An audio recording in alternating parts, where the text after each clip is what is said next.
you just sit there and God will force feed you and force bless you and force increase you. It doesn't happen like that. The Bible says, you seek me, you find me. When you seek me with all your heart.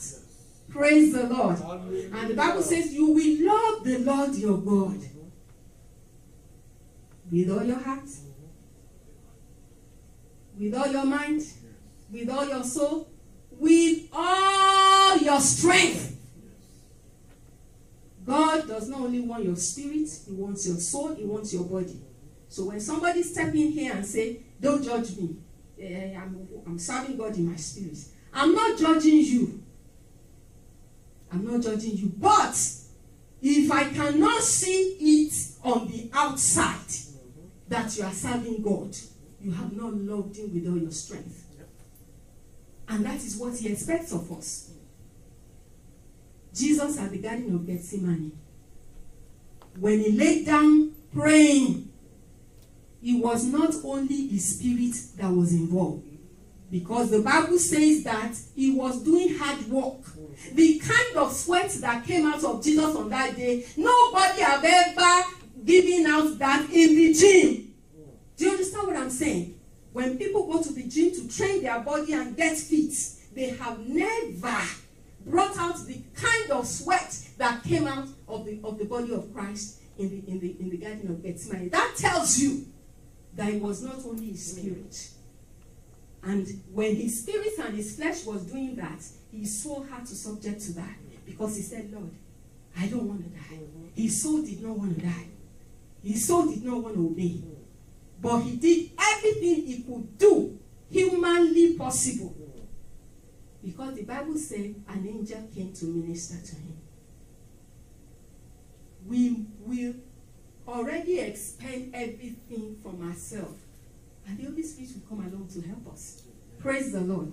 It's going to be one of the things we'll talk about today. Because when we talk about the help of the Holy Spirit, we all want to sit down and say, oh, Holy Spirit, help me. You are sleeping, you are sitting, you are snoring. And then you think Holy Spirit will come and do what you need to do. That's not the help that the Holy Spirit brings. When you are doing it, and God sees that you are doing it with all your soul, with all your heart, with all your mind, with all your flesh, and your natural strength is not capable, then the Holy Spirit comes on top of that and bring the super upon your natural and make it possible for you to do it. Amen. Praise the Lord. So I want us to understand that very, very well. I have fallen that prey before in my life, so, and I suffered for it. And a lot of us are suffering right now because of that. And we are crying to God. But God is telling us the solution. May the Lord open our eyes to see. Amen. We saw the heart cry of God this morning. It was the burden in the heart of the Lord. The heart of God was heavy. Do you know how you will feel if you have a child? You are a millionaire, you know. You live in this posh place. And then your child is downtown on the streets eating from the garbage can. How will you feel? How? Do you know God have emotion? Because he made us in his image, in his likeness. He feels like we feel. And he looks at us and he's like, oh, these are my children. Why are they eating from the garbage can? When I have all this for them in the kingdom. But do you know why we eat from the garbage can? Because the things of this world seem so glamorous to us. So instead of us to enter into the kingdom, we want to stay here in the world and rub shoulder with the high people and struggle with them to get it the way they are getting it.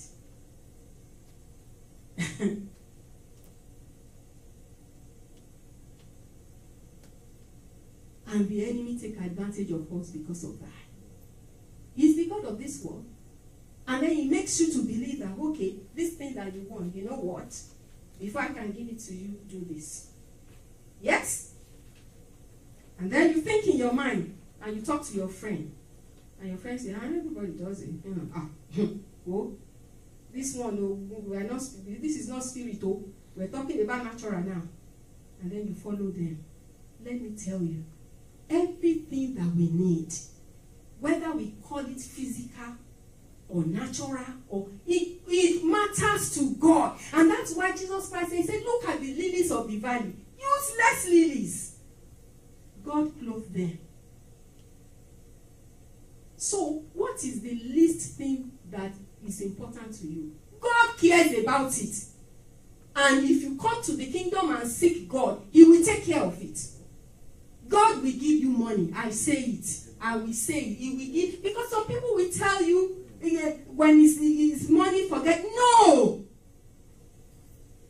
The earth is the Lord, and the fullness thereof. The cattle upon the 1,000 hills belong to God. The grass that the cattle is eating, God put it there. The person that is rearing that cattle belongs to God. Amen. But we can't take from Him if we don't go to Him on His own time. I'm going to add that. Because a lot of us claim that we go to God, and we go to God on our own terms. We go to Him in His own time. Go and ask Abraham. He will tell you. Abraham was richer than any of the nations. Where did his riches come from? If we were not clear about Abraham, how about Jacob? At least the Bible explains how Jacob's home happened. How can you explain that from science or from everything that we know about? God cares. Tell your neighbor, God cares. God cares. God cares. God cares. More than you care for yourself. Is that not what we tell our children? When you try to advise them, they are yelling at you and they don't want to listen. You tell them, look, I care for you more than you. That's the way God is looking at us. The same thing that our children is doing to us, we are doing it to God. God is saying, let me help you out. Let me show you the way. Nobody knows the way. Even Jesus Christ, when He was here, was totally dependent on God. Totally. Now, He gave His life to us. Because like I said, and I say over and over again, the life that you have right now does not belong to you.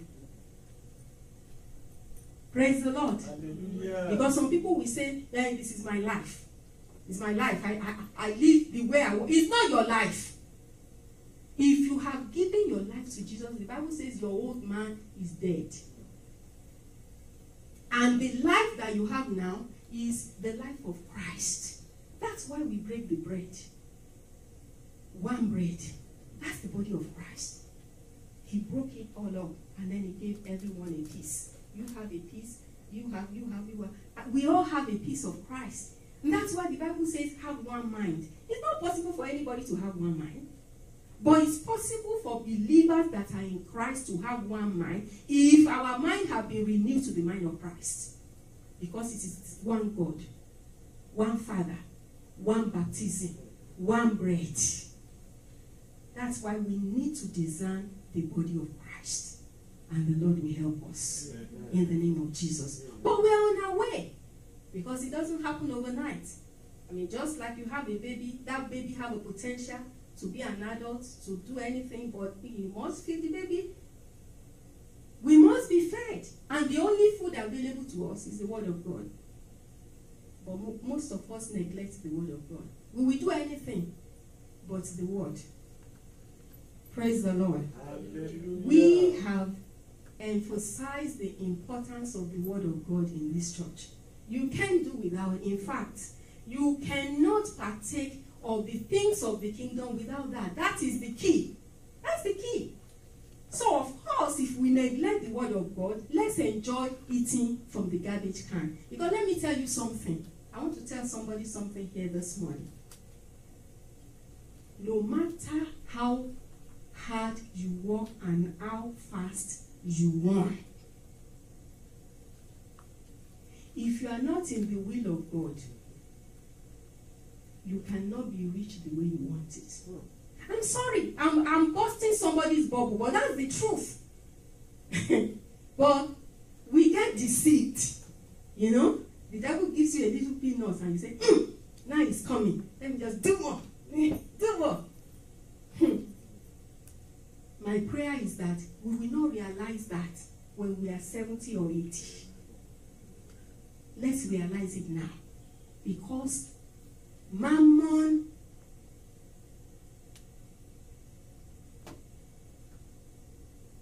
is the greatest joker that the devil is using on the children of God in this generation. Write that down. Write that down. If he can't bring anybody down with anything, he is mammon. And Jesus Christ said, you cannot serve God and mammon. That's the only devil that Jesus mentioned. He didn't mention any other thing. But mammon, who are you serving? You can't do both. You cannot. And you see that mammon will not make you rich. Except, let me put an exception there. There's an exception. Except you pay the price. Somebody hear me. Except you pay the price. And the price is very costly. I'm telling you. Some people are paying it. Oh, yes. Even on the pulpit. That's why Jesus Christ said, it is impossible for what? The rich man to do what? The Bible says it's easier for a camel to enter through the eye of a needle. We think Jesus was joking. And the disciples, they cry out in desperation. They say, if it's like that, who can be saved? But thank God, because Jesus Christ said, with men is impossible, but with God all things are possible. So if anyone wants to be free from mammon, you must be with God. That's what I'm saying. Because whether you are intentionally doing it or unintentionally, if you are not with God, and I'm not saying born again right now. That's not what I'm saying. Because some people say, oh, I'm with God, I'm born again. That's not what I'm saying. Because there are prophets that are serving mammon. Apostles serving mammon. Pastors, deacons. So that's not what I'm saying. Praise the Lord. Hallelujah. God will give us understanding. Amen. But the point is, it is possible.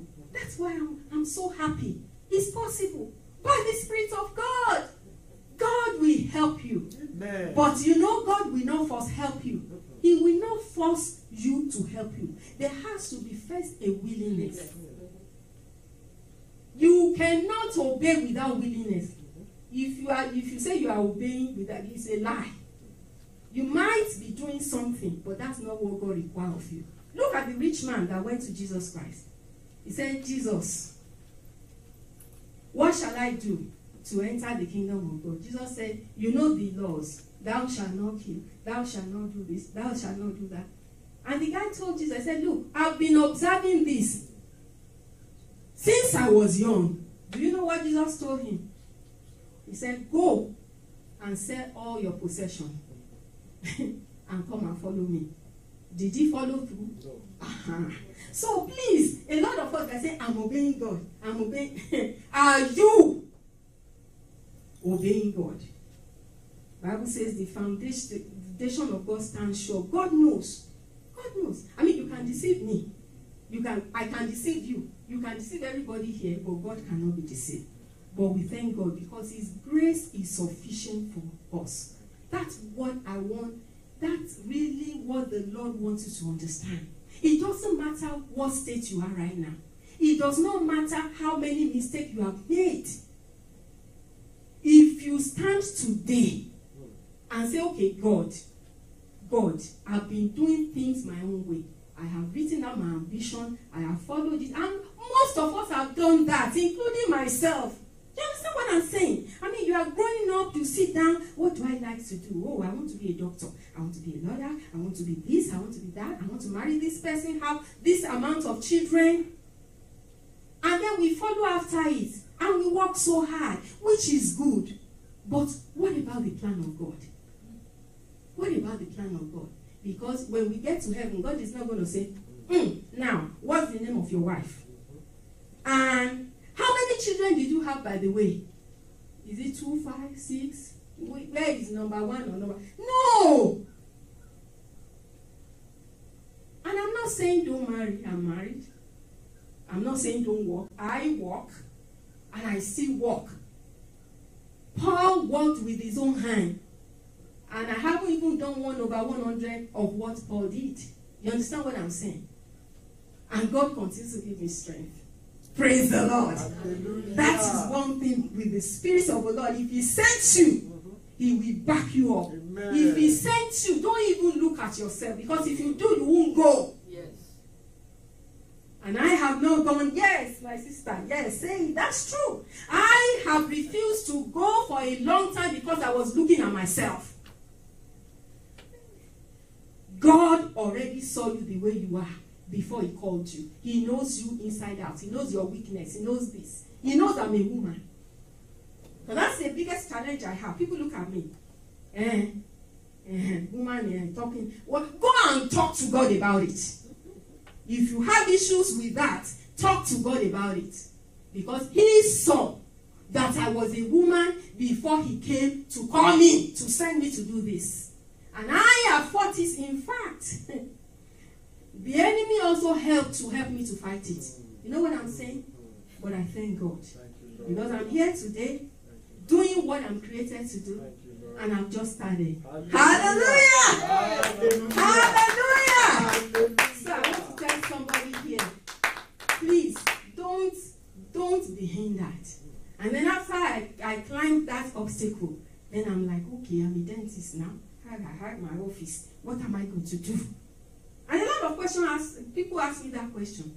When they saw we started the church, they said, what's going to happen to your office? I said, I don't know. And that's the truth. I don't know. He said, go, I go. I'm doing both together. And I don't know what he's going to say next year. But one thing I know, anything he says, I say yes. Amen. Hallelujah. And that is what the Bible calls liberty. If you want liberty, please don't be quoting the Bible and say, where the Spirit of God is, there is liberty. And then you are doing anything you want to do. Then we have liberty. You do anything you want to do. That is not the liberty that the Bible is talking about. The liberty that the Bible is talking about is the liberty of obedience. Yeah. You come to America. It's the land of the free. But does it mean you can do anything you want to do? Oh, no. Eh? You want to come to America and do, you say, I'm in the land of the free. And then you are driving. They say, this is a school zone. 20 miles an hour. And then you are doing 60. Because you are free. There is a consequence. Oh, yes. Hallelujah. The same thing with the kingdom of God. You think the kingdom of God is lawless? Lawless? If America is like that, what about God? God cannot behold iniquity. He's a just God. You want to be in the kingdom of God and say we are free and you are doing anything. It's not like that. But the freedom comes in obedience. Because if you have made up your mind to obey God, what can resist you? Nothing. Because you know that wherever you are going is God that sends you to go. You are free. You are free. That was why Jesus Christ said in John chapter 11, when they brought the news of Lazarus' death to him, he said, Lazarus is dead. And then he told his disciple, after waiting for 2 days, he said, let's go, our friend is sleeping. Let's go and wake him up. And then the disciple said, Master, wait, you've forgotten that we just ran away from that city. They were trying to kill you. We ran away. We smuggled you out. Now you want to go back there. Jesus said, don't worry. He said, don't you know there is 12 hours of daylight? He said, when you walk in the light, you will not stumble. Hallelujah. So the key to a successful life Don't even put Christian in front of it. Because when you put Christian life, some people will think you have two lives. You have a Christian life and you have your normal life. So when you are the Christian life, you live it one way. Then when it comes to your normal life, you live it your own way. There's nothing like that. The way to success in life is that you walk in light. How can you walk in light when you can't hear? We must hear. Tell your neighbor. We must hear. We must hear. We must hear. And God will help us in this church. Amen. Because the Spirit of God will feed us with everything that we need. Will teach us. But you know what? May we not be like Ephraim. And that's why we pray also. That in this church, nobody will be like Ephraim. The Bible says the music was being played for them. He refused to dance. Ephraim was prepared for war. God already strengthened them. They have all the ammunition. When the day of battle came, they refused to go. The Bible says, don't be like Ephraim. Tell your neighbor, don't be like Ephraim. Don't be like Ephraim. Because God has given us a lot of word in this house. That if somebody else has been opportune to listen to it, they will be running and nobody can stop them. Let's not waste the grace of God and the help of God. Because when there is a voice, there is a reason why that voice is going out. Yeah. There is a reason. And when God wants to do something, He always sends a voice ahead of Him. If you go and study the Bible from Genesis, you will see that that's how God does it. To the point that even before Jesus Christ came, there was a voice that went. And when they asked John was a man, but when they asked him, who are you? He said, I'm a voice. Hallelujah. Praise Him. I am a voice that has been sent out because God is about to do something. Thank God. Even in spite of the evil going on at that time, some people had the voice. When they came to him, he said, you generation of vipers, who warned you? Because he didn't expect them to come. He just said, let me go as a witness. But they came in the wilderness. Thank God we are located in Allen. You can drive, you don't need to travel. But John made it very easy for the people. Very difficult for the people. You understand what I'm saying? He chose to go and locate himself where it's only people that mean business that will come there. Do you think that John will now go to the city and say, okay, now I want to baptize you? No. If you want to get baptized, be ready to make your journey to the wilderness. So we made it easy. In Ireland, you just drive, you come. Let us take advantage of what God is doing. Amen. Praise the Lord. Hallelujah. Hallelujah. God is doing, in fact, what God is about to do is mightier than what anybody can imagine. Amen. And I see it in my spirit.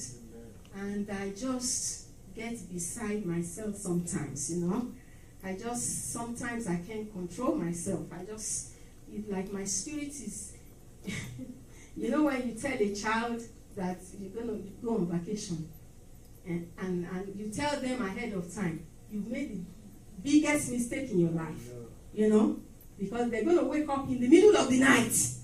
They will come and wake you, Mommy, is it today? Are we going today? You say, no, they will go. 30 minutes, they come back. Are we going today? Praise the Lord. Hallelujah. That is how expectant I am. Thank you, Jesus.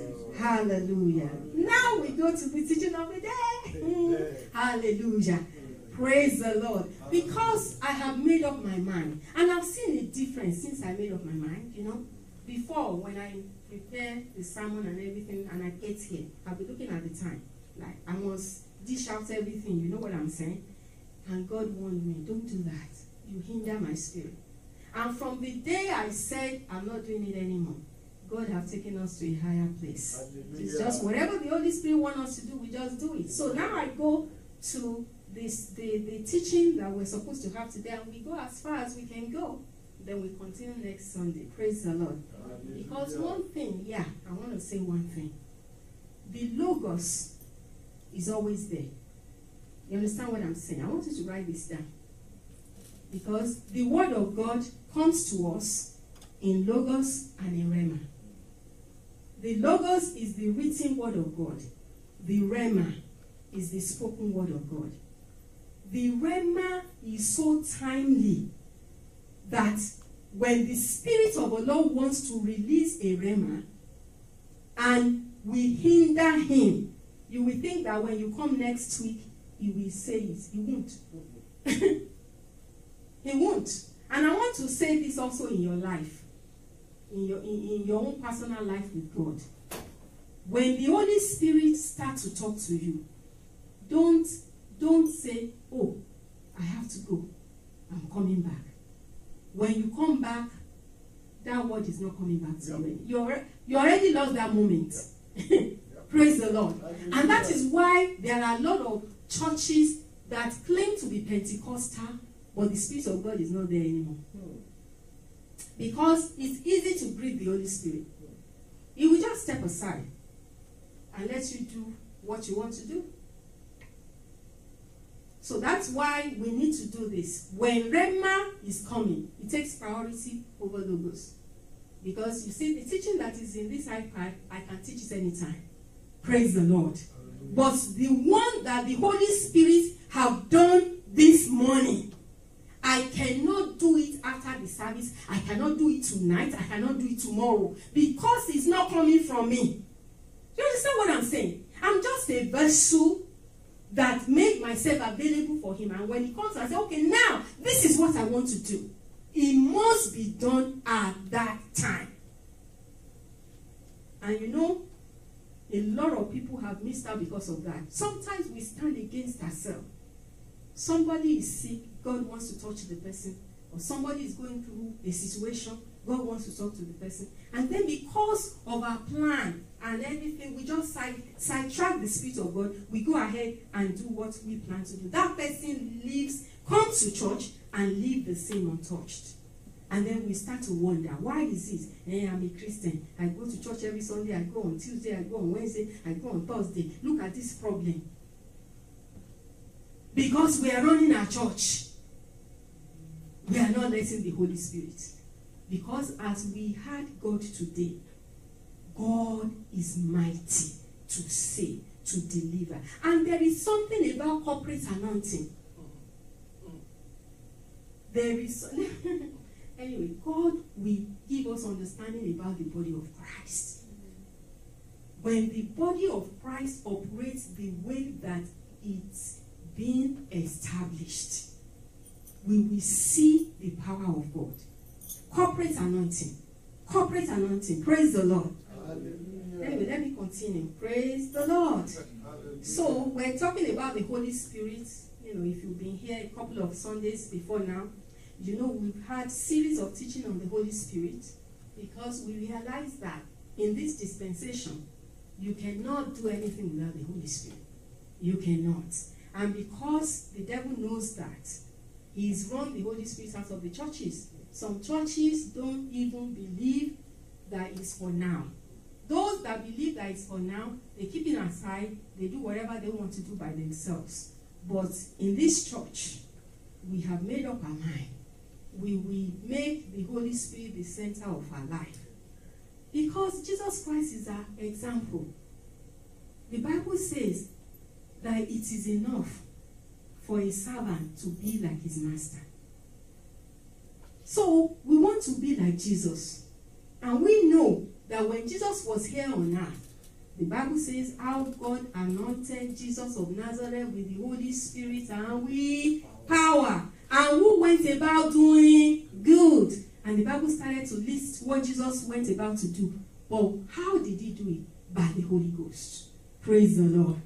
And we know that Jesus Christ did not start his ministry until he went to Jordan and was baptized. And the Bible says the Holy Spirit descended upon him as a dove.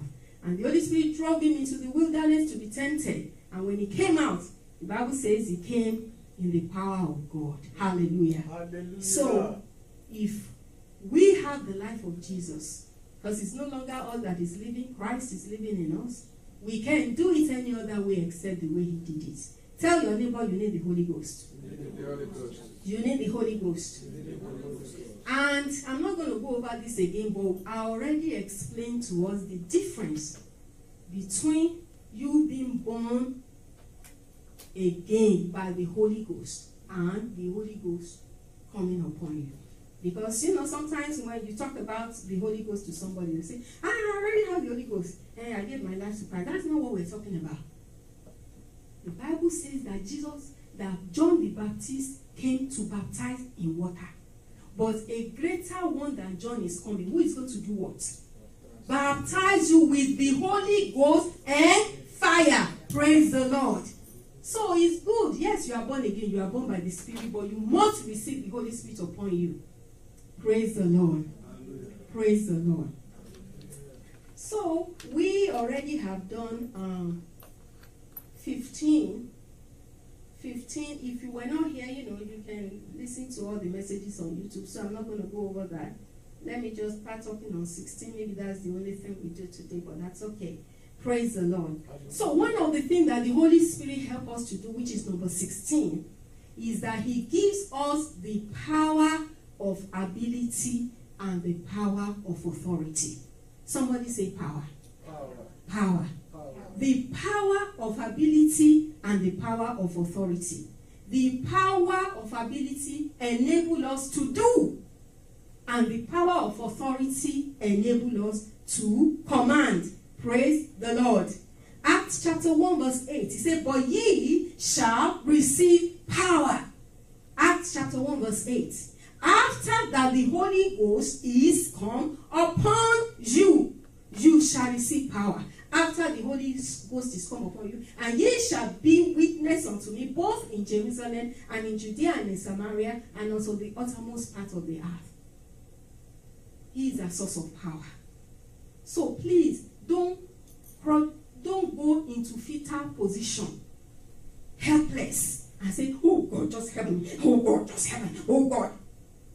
God has given you power by the reason of the Holy Ghost that comes upon you. And if you are here, you are not baptized in the Holy Ghost, you can.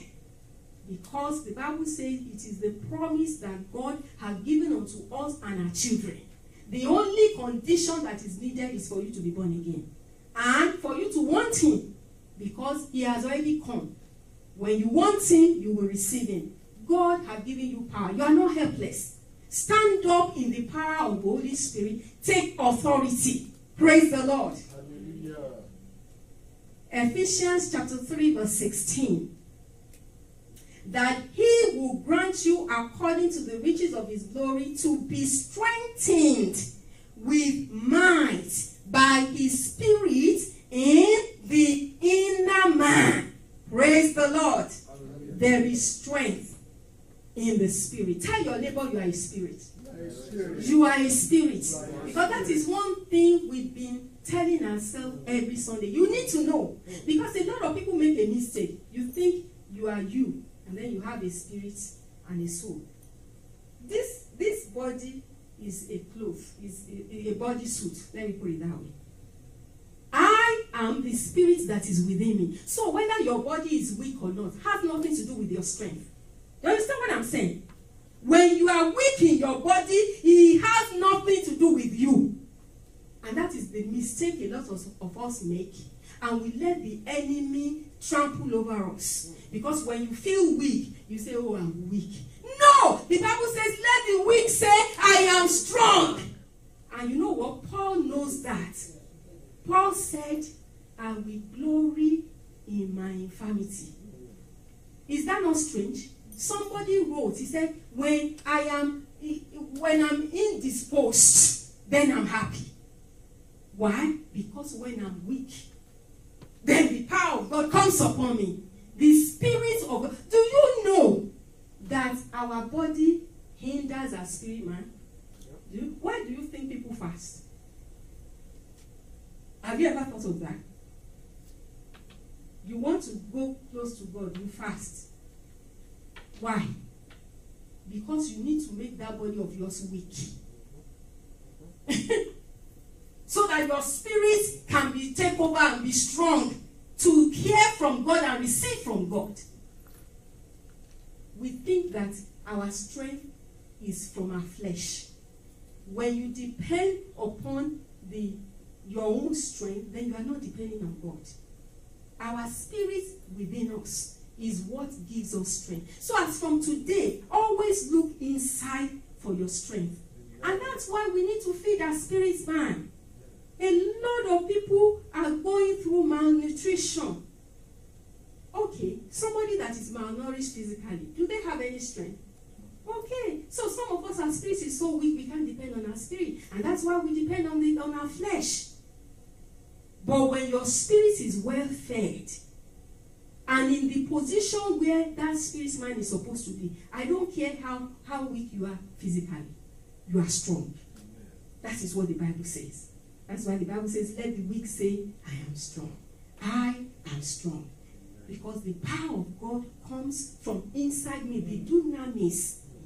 The dunamis of God, it comes from my spirit man. Praise the Lord. Hallelujah. Tell your neighbor you are strengthened by the Spirit of God in your inner man. Feed your inner man. Feed your inner man so that you can manifest the strength of God. Praise the Lord. Praise the Lord. Luke chapter 1 verse 35.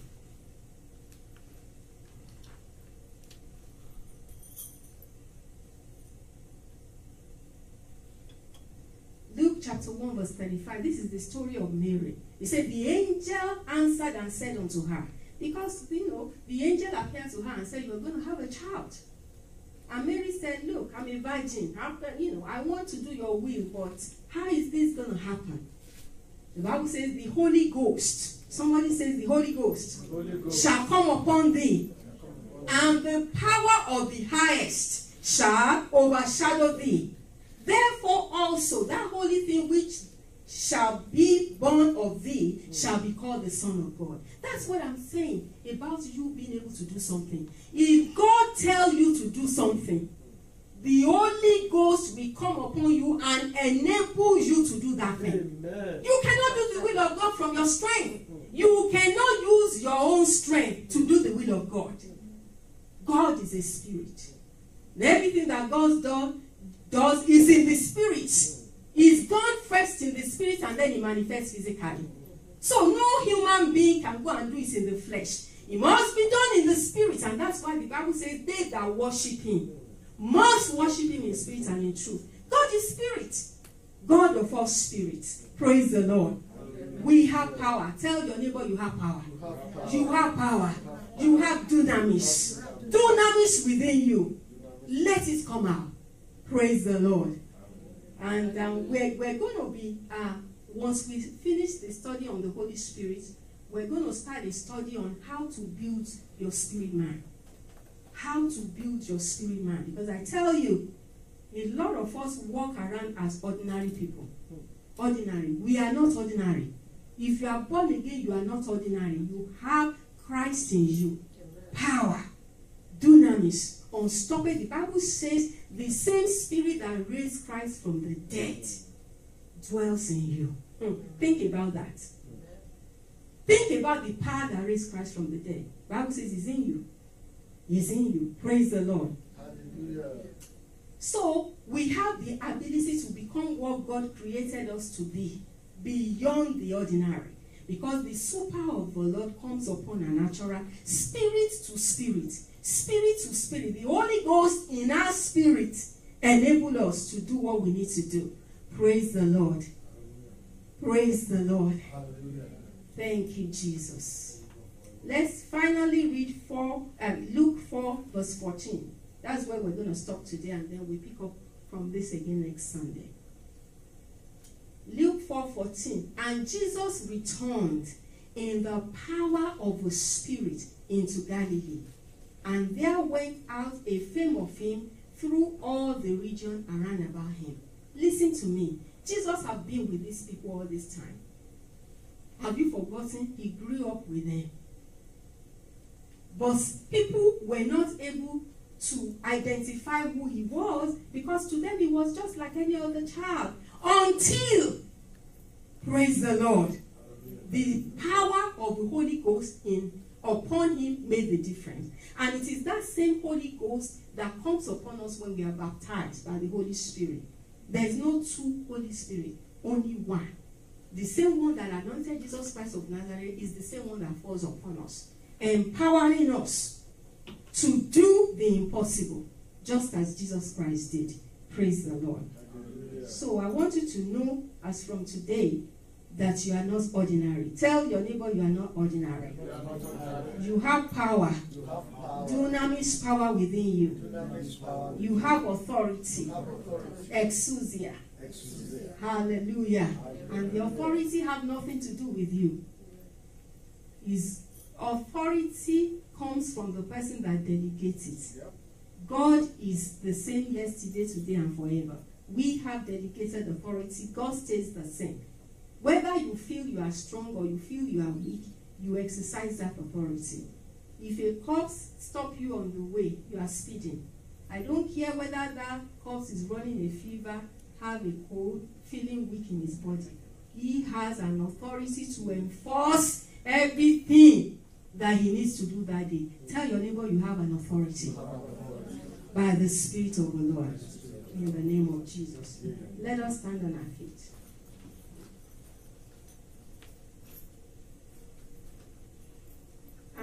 A lot of things have gone out today.